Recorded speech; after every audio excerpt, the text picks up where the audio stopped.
5 car மொத்தம் 11 கட்டியிருக்கிறோம்.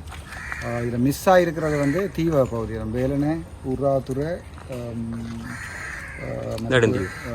நெடுந்தீவு மற்றது corner இந்த நாளும் மிஸ் ஆகிட்டு அது நாளை கட்டுவோம். அதோட வலிகாமத்தில் தெற்கும் மேற்கும் இன்னும் போடல. அப்போ 6 எத்தனை மிஸ் 11 போட்டோம். மொத்தம் 11 மாதம் 6 போடல 11 போட்டோம். இப்போ கட்டுப்பணம் நேற்று சொல்லியிருந்தீங்க காணாத இருக்கேண்டு. இப்போ கட்டுப்பணம் எல்லாம் கிடச்சிதா?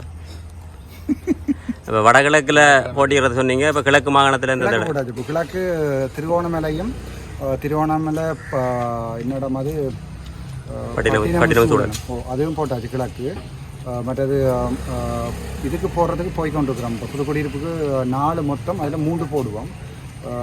மற்றது வவுனியாவில் 5 நினைக்கிறேன். அதில் 3 கட்டியாச்சு. மிச்சத்துக்கு காசுக்கு வெயிட் பண்ணி கொண்டிருக்கிறோம். காசு முடிஞ்சு காசுக்கு வெயிட் பண்ணி கொண்டிருக்கோம். 2 என்ன இல்லை இது வவுனியா வடக்கும் மற்ற செங்கலடியும் செட்டிக்குளமும் அது ஜூஸ் இந்த 3 போட்டுட்டோம். ரெண்டு மிஷின் பட்டிலந்த அறிக்கைகள் தொடர்பாக பாராளுமன்றத்தில் அதிகமாக பேசப்பட்டு கொண்டிருக்கின்றது. நீங்களும் ஒரு நாடாளுமன்ற உறுப்பினர் என்ற ரீதியிலே அந்த பட்டிலந்த அறிக்கை தொடர்பாக என்ன நிலைப்பாடு? பாராளுமன்றத்தில் பேசிட்டேன். சுத்த நெறியன்னு சொல்லிட்டேன். அதில் உண்மையாகவே என்ன நான் நினைக்கிறேன், இவ ஜேவிபி கொண்டு விரைவில் நினைக்கிறேன். அந்த ரிப்போர்ட் ஏதோ 3 மொழியாக்கம் செய்து கொண்டு வரேன்னு சொல்லியிருக்கேன். அது ஒரு பிரச்சனையாக போகும். இது பொலிட்டிக்ஸ் தானே போய் பிரச்சனையாக போகும். கடந்த காலங்களில் ஆட்சி அமைக்கப்பட்ட மாநகர சபையினுடைய முதல்வர்களுக்கும் உங்களுடைய முதல்வர்களுக்கும் என்ன வித்தியாசம் இருக்கும்? எவ்வாறு ஆட்சி நகர்த்தப்படும் என கடந்த காலத்தில் மாநகர சபையில் என்ன நடக்கிறன்றதே எங்களுக்கு உண்மையாகவே தெரியாது. அதான் நடந்தது. ஏனென்றால் எவ்வளோ ஆசு வருது, எவ்வளோ போகுது, எங்கே காசு ஒதுக்கப்பட்டது ஒன்றுமே இருக்கிறதுன்னு தெரியாது. இந்த முறை யாழ்ப்பாணம் மட்டுமில்லை, எடுக்கிற நாங்கள் வெல்லுற சகல மாநகர சபை பிரதேச சபை எல்லாத்துலேயுமே முழுக்களும் லைவில் வரும்.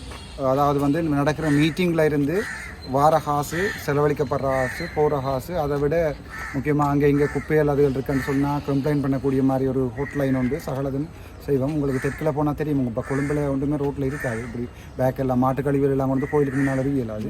ஸோ இப்போ இங்கே அப்படி ஒரு கலாச்சாரம் வந்து போய் கொண்டிருக்கு. அது சூப்பராக முக்கியமாக உங்களுக்கு எங்களோட இதில் போனீங்கன்னா தெரியும். இது உங்களுக்கு திருசாந்திக்கு படுகொலை செய்யப்பட்டது என்னோட மாதிரி செம்மணி. அதுக்குள்ளே போனீங்கன்னா தெரியும். அந்த வயலுக்குள்ள அந்த வயலோரங்கள் அதில் இதில் மருத்துவ கழிவுல இருந்து எல்லாமே போடப்பட்டிருக்கு. நாங்கள் அந்த மாதிரியான எல்லாம் நேராக பொறுப்பு கூட இருக்கும். அதை ஏன் க்ளீன் பண்ணல? இப்போ உங்களுக்கு இங்கே 5 சந்தி அங்கெல்லாம் போனீங்கன்னா தெரியும் எப்படி இருக்குது அந்த ரோட்டு வழியெல்லாம். நாங்கள் வந்தொரு உடனே செய்யலை, வந்து ஒரு நாள் செய்யலான்னு ஒரு 3 மாதத்துக்குள்ளே ஃபுல்லாக க்ளீன் பண்ணி எடுப்பேன். அப்புறம் என்னோட இருக்கிறார்கள் எல்லாருக்குமே இந்த 5S சிஸ்டம்ஸில் இருந்து கைசன் கைசார் எல்லாமே படிப்பிப்பேன். அதாவது வந்து இந்த குவாலிட்டி மேனேஜ்மெண்ட்ன்றது வந்து துப்புரவாக இல்லை எங்கள் அது யாருக்குமே தெரியாது. என்னது அதில் ஹாஸ்பிட்டலில் நாங்கள் அது மெயின்டைன் பண்ணோம். உங்களுக்கு தெரியும், அந்த கலர் பேக் வச்சு இங்கே பொலித்தீன் இங்கே இதில் வந்து உக்கக்கூடிய அப்படி போடுறது அப்படி முழு சிஸ்டம் செய்வோம்னு நினைக்கிறேன். ஒரு மக்களோட ஒத்துழைப்பு இருந்தால் செய்வோம். அதோட முக்கியமாக இந்த வடிகாலமைப்பு பிரச்சனை எல்லாம் இருக்குது. ஸோ இப்போ யாழ்ப்பாணத்தில் பெய்கிற தண்ணி ஓடுறதுக்கு இடம் இல்லை. நெல்லூரில் தான் இப்போ ஆள் 10 வழியாக நெல்லூரில் போய் தான் நிற்குது. நெல்லூரில் இருந்து முழு தண்ணியும் வந்து அங்கே கோப்பை பக்கம் போய் குளங்களுக்குள்ள போகிற மாதிரி செய்வோம். தண்ணி இந்தியாவில் ஓடித்து.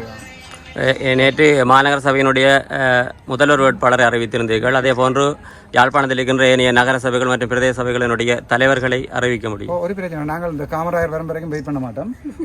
என்னென்றால் கௌசல்யா அவங்களுக்கு இன்ஃபார்ம் பண்ணியிருக்கிறோம். நான் எப்பயோ சொல்லிட்டு தானே. இப்போ மற்றது தங்கச்சி அம்மா என்ன பேர்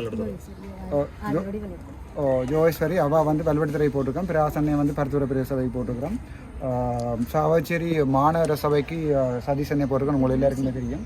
மற்றது எங்கள்ட ரெஜியை போட்டிருக்கிறோம் பிரதேச சபைக்கு. மற்றது நல்லூருக்கு எங்கள்ட என்ன பேர் திலீபண்ணாவை போட்டிருக்கிறோம். வேறு மற்ற எங்கள்ட லட்சிகனை வந்து வெளியாம் முழுக்க பொறுப்பாக போட்டிருக்கோம். அதில் வெளியாம் தென்மேற்கு அவர் பார்க்குறார். மற்றது அந்த அண்ணன் கொடியாமத்துக்கு ஜெயதாஸ் போட்டிருக்கிறோம். மற்றது இந்த மட்டாங்க போயிட்டு நினைக்கிறேன். இன்னொரு ஆள் அது வலிகாமல் மேற்கல்ல லட்சியம் மேற்கு போட்டிருக்கோம். என்னடாப்போ இந்த பிரதேச சபையில் ரன் பண்ணுறது சரியான ஈஸி. முக்கியமாக நான் எங்கண்ட ஆக்களுக்கு படிப்பிப்பேன் ஹாஸ்பிட்டல் மேனேஜ்மெண்ட் படிப்பிச்ச மாதிரி அட்மினிஸ்ட்ரேஷன் தெரிஞ்சிருக்கலாம் பெரிய பிரச்சனை உண்டிங்க. இப்போ உதாரணத்துக்கு ஒரு 5S சிஸ்டம் அல்லது ஒரு கிளீனிங் அது இப்போ உங்களுக்கு தெரியும் யாழ்ப்பாண கழிவுகள் எல்லாம் ஓட்டு மடத்தில் போட்டு எரிபட்டு பிரச்சனை ஒன்று இருக்குது. அப்படி கழிவு முகாமத்துவம் சம்பந்தமாக முக்கியமான பிரச்சனை எடுக்கப்படும். அடுத்த நீர் வடிகால் அமைப்பு அதுக்கு பிறகு இந்த அனுமதி இல்லாமல் கட்டப்படுற கட்டிடங்கள் எல்லாமே ரெகுலரைஸ் பண்ணி வந்த கம்ப்ளைண்ட் என்ன அதுக்கு எடுக்கப்பட்ட ஆக்ஷன் எல்லாமே வெப்சைட்டில் இருக்கும் பார்க்கக்கூடியதாக இருக்கும். உங்களுக்கு பச்சிலப்பள்ளி பிளாஸ்டிக் போத்தல் தயாராக்கலாம். மற்றது பிளாஸ்டிக் போத்தல் எல்லாத்தையுமே நாங்கள் அந்த கழிவு முகாமத்துவத்தில் உக்கக்கூடிய பொருட்கள் உக்க முடியாத பொருட்கள் மற்றது சில பேருக்கு வேலை கொடுக்கக்கூடியா இருக்குன்னு நினைக்கிறோம். சில பேர் வெளிநாட்டிலேருந்து சொல்லியிருக்கோம் தாங்கள் அந்த ரீசைக்ளிங் பிளான்ஸ் கொண்டு வந்து போடுறோம்னு சொல்லியிருக்கணும். அப்போ அவை அப்படி போட்டுச்சுனோம்னா அதில் கன பேருக்கு வேலை வரும். அதிலேயே திருப்பி ரீசைக்கிள் பண்ணப்பட்டு சாமன் அதிலேயே பார்த்தா தெரியும் அந்த அதில் போட்டு வச்சுக்கிட்டாங்க. என்னால் அப்படியானதில் நடக்கான்னு நினைக்கிறேன். ஒரு நம்பிக்கை ஒன்று இருக்குது செய்யலாம்ட்டு. எப்போ வேட்புமனு தாக்கல் செய்ய போகிறீங்க?